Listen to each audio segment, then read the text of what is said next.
Bom dia, bom dia. Legal, pessoal entrando aí. 20 de junho de 2020,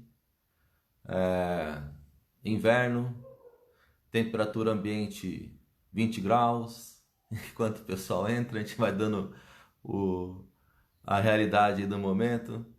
Não sei quando é que você vai ver esse vídeo aí, né? É, esse negócio de vídeo, enquanto o pessoal tá entrando aqui, tô pensando aqui, né?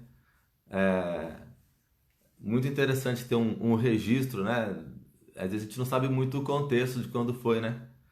Tá cada vez mais completo, né, os registros. Então, vou dizer que hoje é dia 20 de junho de 2020, hoje é aniversário Daniel Floriano, Arnaldo Dagi, parabéns para vocês.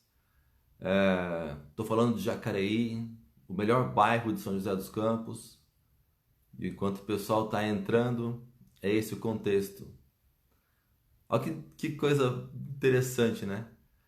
Imagina só esse vídeo sendo aberto daqui a uns, sei lá, uns 50 anos, 2070. O irmãozinho Maranata vai lá fuçar no YouTube e acha, olha, tem um vídeo aqui de 2020, né? Aí eu tô dizendo aqui que a gente está no sábado, dia 20, a um dia de retornarmos os cultos presenciais. E eu falo assim, olha, 2020, nossa comunidade aqui, olha, prestes a voltar, estamos com 500 pessoas, a nossa média da nossa comunidade. Aí o irmãozinho em 2020 fala assim, em 2070, daqui a 50 anos, caramba, em 2020 eles tinham 500, hoje somos 5.000, olha que legal, era pequenininha a igreja. Daí eu falo assim, olha, 2020 éramos uma comunidade com 6 pastores e sendo um deles missionário. Aí o irmãozinho de 2070 fala assim, cara, eram só 6, 5 na igreja e um no campo. Hoje somos 25, 10 deles no campo, alcançamos 5 continentes. Já pensou? Aí vamos falar assim, ó, é, dia nessa época lá, os pastores eram Sacha, pastor Edson, João Pedro, Fábio, Marcelo do Uruguai, né? Aí vão falar assim, poxa, quer dizer então que naquela época não tinha nem Léo Cordeiro, o Caio Pascotti ainda não era o pastor, nem o Emerson era pastor ainda. Poxa vida, que interessante. E no campo missionário, não tinha ainda? William Rubial não foi pro campo nessa época ainda? Olha só, tipo, e o Gu e a Amanda não estavam no campo ainda? E o Felipe Sintra também não estava no campo? Caramba, todos na igreja, olha que época legal, os caras eram contemporâneos e tal. A pessoa é 2070, o pessoal com esse papo aí, isso seria interessante. Aí eu falo assim, mas será que é verdade isso mesmo? Dá para confirmar, né? Além de foto e registro? Aí o pessoal vai ter a brilhante ideia. Bom, vamos chamar alguém aí que é contemporâneo de todos eles aí, que viu tudo isso, que presenciou tudo isso e está aqui firme e forte ainda. Há 50 anos está aqui. Vamos chamar quem? Nobu. Vai chamar o Nobu e o Nobu confirma tudo isso. Não, os caras estavam todos aí sim, era todos juntos. Aí espalhou. Aí foi tudo embora. O Gu foi para um lado, o William foi para outro, o Felipe foi embora para algum outro lugar aí, ó, e foi embora. Mas essa época tava junto sim. É a, é a loucura de imaginar daqui pra frente. Vamos ver quando é que vão abrir esse vídeo aí, né? Sei lá. Enfim, acho que a turma tá chegando aí.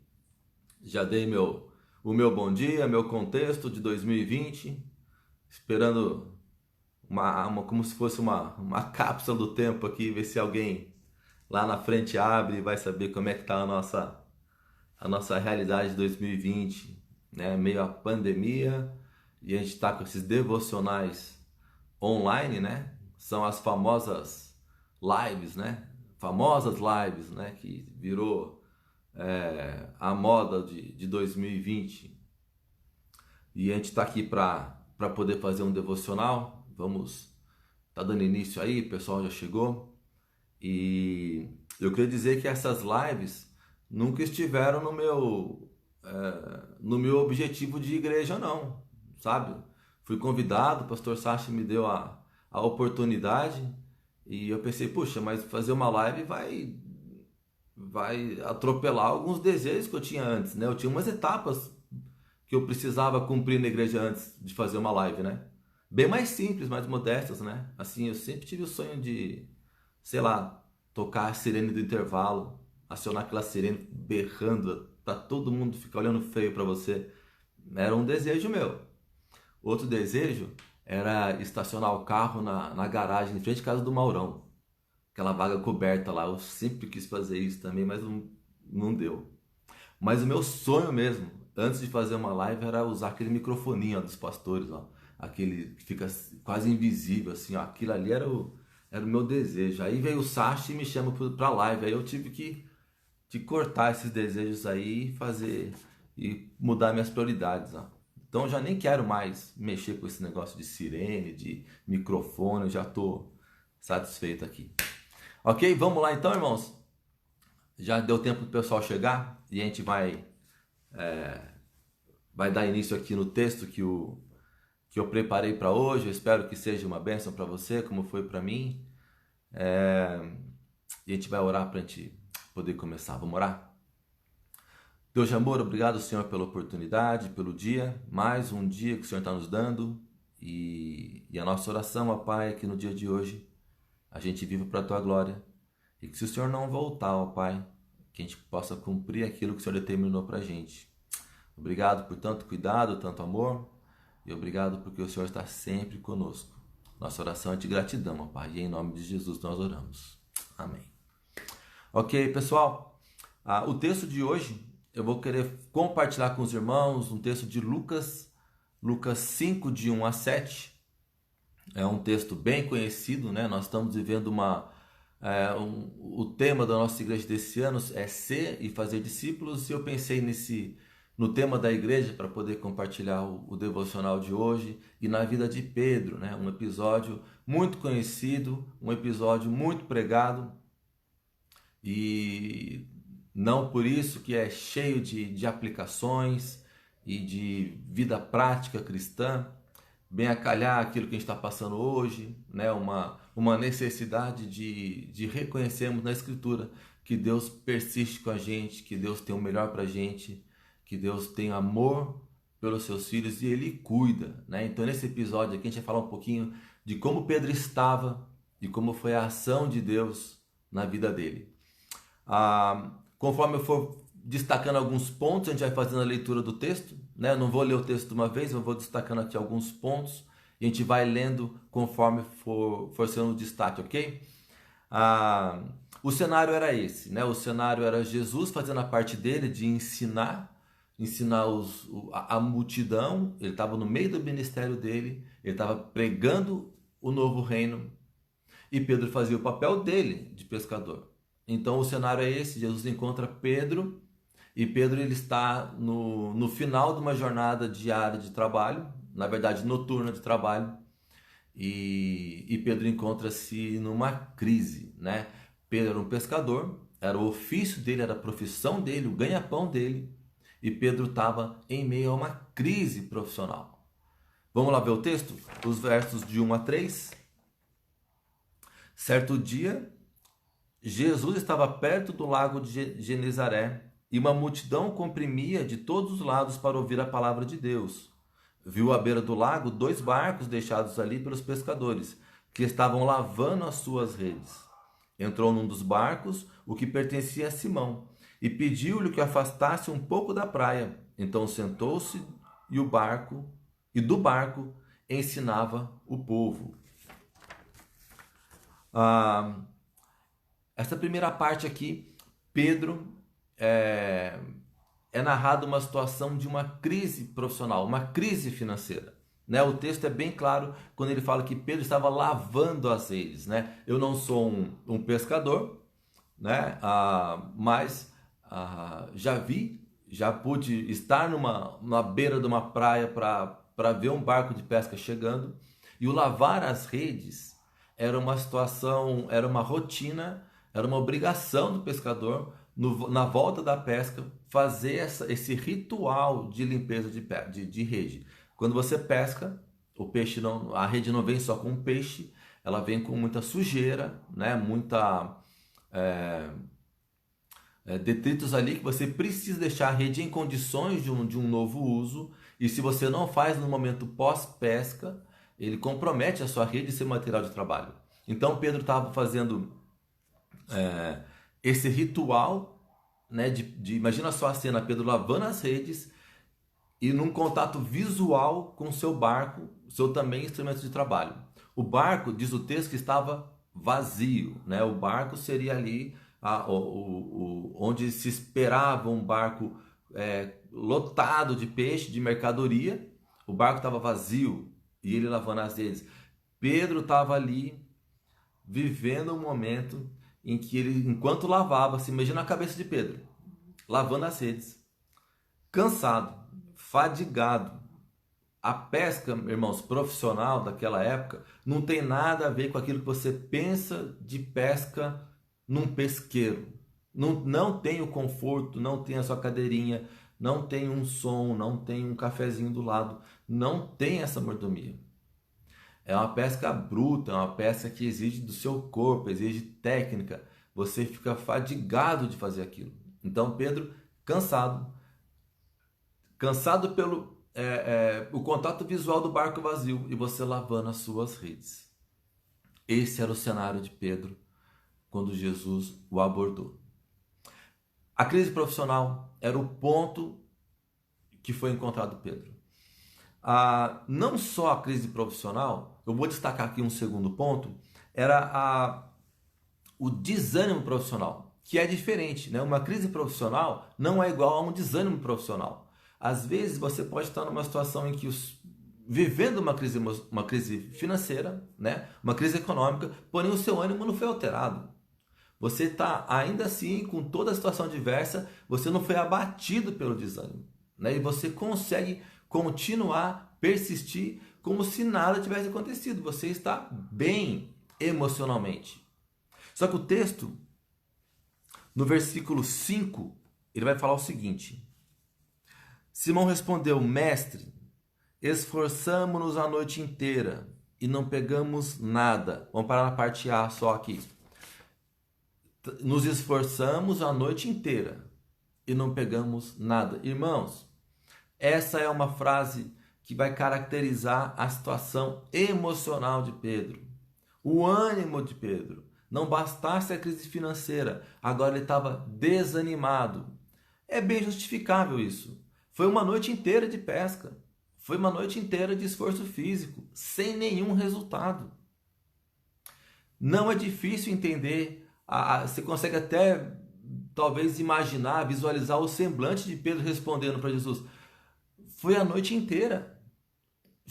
Irmãos, a noite inteira não é fácil. Algumas situações que você precisou passar a sua noite inteira em atividade, talvez com um filho pequeno, que não dorme, ou um filho, você numa recepção de um hospital com ele, ou se você tem um turno noturno, né, que é o seu trabalho, a noite é difícil. É difícil. E ele dizia, olha, foi a noite inteira de trabalho. E nem precisava falar para Jesus o resultado, estava visível ali. E não pegamos nada. Foi a noite inteira e nada. Abateu-se um desânimo em Pedro. Pedro, então, nesse momento de diálogo aí com Jesus, né, prestes a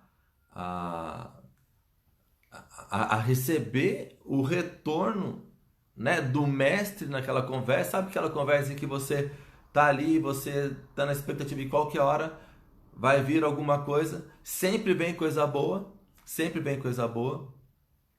E Pedro ali então ele recebe um conselho. Vamos lá, o versículo 4. Versículo 4 diz o seguinte: tendo acabado de falar a Simão, vá para onde as águas estão mais fundas, e a todos lancem as redes para a pesca. Irmãos, aqui tem um detalhe interessante no texto, em que ele fala assim, Jesus, ok, um rabino de ofício carpinteiro, ele vai chegar para um pescador profissional e o carpinteiro vai dizer: olha, tá pescando errado, faz isso, volta lá, volta lá. Irmãos, você imagina você cansado, você imagina você sem resultado, porque o cansaço, quando tem um resultado, ele é recompensado, né? Você está cansado, mas você vê seu barco cheio, valeu a pena.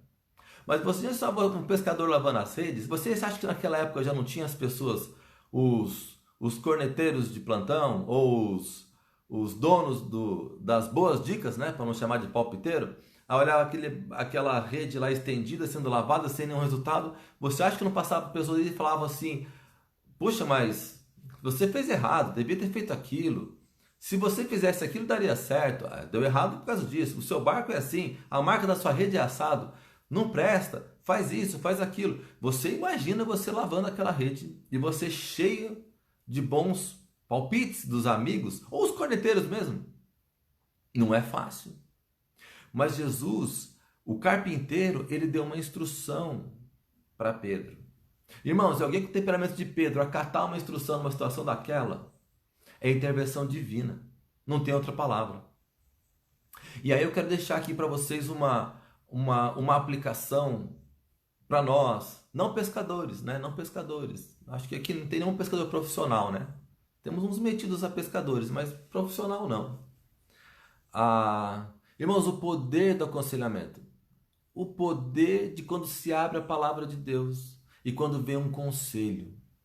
Então eu quero dizer aqui que muitas vezes Deus vai ter para você uma dica, uma instrução que não é de alguém da sua área. Eu estou falando aqui dos pastores. Os pastores, os irmãos que exercem aconselhamento, os irmãos que exercem discipulado. Muitas vezes não é da sua área, muitas vezes não é do conhecimento técnico que você tá passando.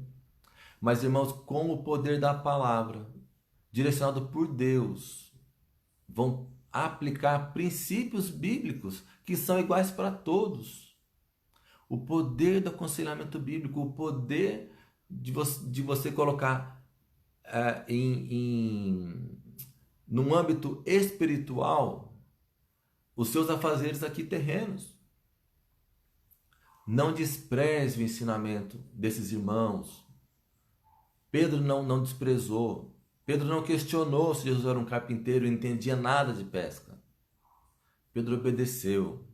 E aqui o texto caminha então no versículo 5, a parte B até o 7, na virada de jogo. Depois de ele ter falado que não pegou nada, foi difícil, ele fala assim: mas porque és tu quem está dizendo isto, vou lançar as redes.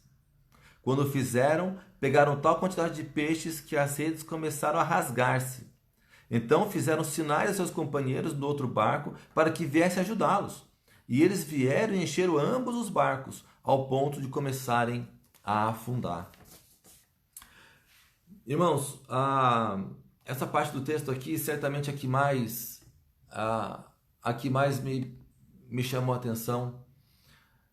Porque quando Jesus deu ordem para Pedro vai lá e lança de novo. Vai na parte mais funda e lança de novo. Irmãos, Jesus não deu para Pedro uma nova rede. Jesus não deu para Pedro um novo barco. Ele não deu nenhum equipamento sofisticado, ele não levou alguém mais experiente junto, ele não mudou o cenário.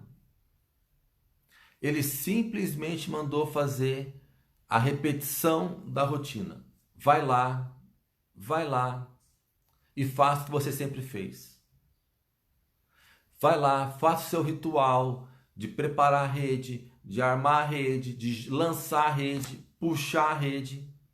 Vai lá e faça o que você tem feito. Irmãos, eu quero sair um pouquinho agora aqui do âmbito profissional. Mas eu quero dizer assim para você que está passando por alguma dificuldade. Pode ser da área de saúde, pode ser relacionamento, pode ser emprego, pode ser ministério, pode ser discipulado, Quando você passa uma noite inteira no seu ritual de trabalho e não tem resultado, Deus pode falar para você: refaça o ritual. Com nada novo, nenhuma novidade, mas refaça. Irmãos, às vezes você está numa conversa com algum filho, na rebeldia de um filho, seja ele de 1 ano, 2 anos, 15 anos, 17 anos, 40 anos, não importa. Às vezes você está num tratamento médico em que não deu resultado a primeira vez, você vai repetir todo o processo. Ou às vezes você está num aconselhamento e o seu discípulo ele está patinando no mesmo problema. Ou você está no meio de uma entrevista de emprego, dentre várias que você já fez, nada novo, nada novo. A ordem para Pedro foi: faça de novo. E sabe por quê? Foi a mesma ordem, sem nenhuma alteração de apoio, o contexto idêntico. Sabe por que foi? Para ficar bem claro que o resultado viria por intermédio de Deus. Porque Deus interviu, Cristo interviu. Não houve, o mérito não poderia ir para um barco novo, não poderia ir para uma rede nova, não poderia ir para um pescador mais experiente com uma dica especial, não poderia ir para ele.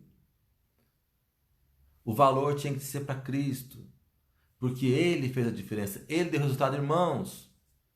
É isso que vai acontecer no seu problema, é isso que vai acontecer na sua persistência, naquele discipulado, no emprego, na saúde, em qualquer contexto. Às vezes a ordem vai ser: faça de novo o mesmo. Para ficar claro que a cura, para ficar claro que o desenvolvimento espiritual do seu discípulo, para ficar claro que a rebeldia do seu filho, o problema de relacionamento marido e mulher vai ficar resolvido porque Deus interviu. Para a honra e glória ser sempre dele. E foi assim que aconteceu com Pedro. Os barcos quase que afundaram. Quase que afundaram. Deus não faz pouca coisa. Quando ele resolve para valer. E foi o que ele fez. Resolveu para valer, ao ponto do barco quase afundar. Eu quero encerrar aqui dando quatro destaques finais. Vou só citar de que nesse episódio ficou claro e é uma aplicação para a nossa vida. E esses 4 elementos aqui tem muito mais que isso, né? Se você for pensar em aplicações, elas não, quase que são infinitas, né? Mas 4 elementos aqui que eu achei fundamental para isso. Um barco vazio. Um barco vazio. Nós temos a mania da inutilidade. Nós nos achamos inúteis. E somos. Mas às vezes não entendemos o que Deus quer usar. E o que ele vai usar, às vezes, é o inesperado. Um barco vazio. Jesus precisava de um púlpito. Era o que ele precisava naquela hora. Um púlpito mais localizado, um púlpito mais estratégico para alcançar todo mundo. E um barco vazio foi o que Cristo usou. Rede limpa, prontidão. Manter a rede limpa é estar pronto para o serviço. Imagina só, Jesus mandando: Pedro, volta para o mar e faça o mesmo. Mas a rede não está limpa. Vai ter que perder algumas horas antes. Não iria funcionar. A rede estava limpa. Prontidão. A transformação divina de fraqueza em força. Irmãos, Pedro precisou de força redobrada para voltar a fazer o que ele tinha feito a noite inteira. E ele teve as forças redobradas. Virou, a fraqueza se transformou em força. E por fim, obediência. Obedecer é sempre a melhor opção. Barco vazio, rede limpa, transformação e obediência. Irmãos, tire um desses elementos, tire um dos 4. Não iria acontecer. Não iria funcionar. Não viria o resultado. E eu espero que para você, você possa até aumentar esse número de itens indispensáveis, mas que você participe deles todos. Que você participe deles todos. Porque o resultado vai vir por Deus, não vai vir por nós. E vai ficar bem claro que é dele, porque às vezes vai ser a repetição do que você tem feito. Então a palavra de hoje, irmãos, é persistência, é obediência. Vale a pena. O poder nunca vai ser nosso. Nunca vai ser a solução que nós encontramos. Não vai ser. O mérito não pode ficar para a nossa solução. O mérito tem que ficar para Deus. Para ficar bem claro para você e para quem está assistindo que foi Deus que deu o resultado. Amém? Que o dia possa ser abençoado para todos vocês. Obrigado pela oportunidade. Amanhã, se Deus quiser, estamos retornando aos cultos presenciais na parte da noite, uma pequena parte da igreja, mas vai ser muito bom estar com os irmãos e assim a gente vai, independente da rotina, nova, velha, diferente, ao normal, não sei, mas a gente vai não perder de vista que o poder vai estar na mão de Deus e a nossa parte é repetir o que tem sido feito. Amém? Vamos orar para encerrar? Deus de amor, nós te agradecemos mais uma vez, ó Pai. Nossa oração é sempre de gratidão, porque o Senhor tem sido bom demais para a gente, ó Pai. A gente pede, Senhor, que diante dos princípios falados, diante de tanta instrução amorosa, que a gente tenha a coragem, ó Pai, de acreditar na Tua palavra, de obedecer, de ter prontidão, de ver, ó Pai, o Senhor transformando nossa fraqueza em força e que a obediência que o Senhor mesmo coloca, a gente possa usufruir dela, ó Pai, para a Tua honra e glória. E que em todo momento, ó Pai, em toda circunstância, qualquer dificuldade, em que o Senhor nos livrar e que o Senhor provê, que a honra e glória fique para o Senhor e não para nós, ó Pai. Abençoe o resto do dia e abençoe o fim de semana, ó Pai. Obrigado pelo fim de semana de retorno à igreja. Nossa oração, mais uma vez eu falo, Pai, é de gratidão. E é em nome de Jesus. Amém. Irmãos, obrigado e até amanhã para alguns. Deus abençoe.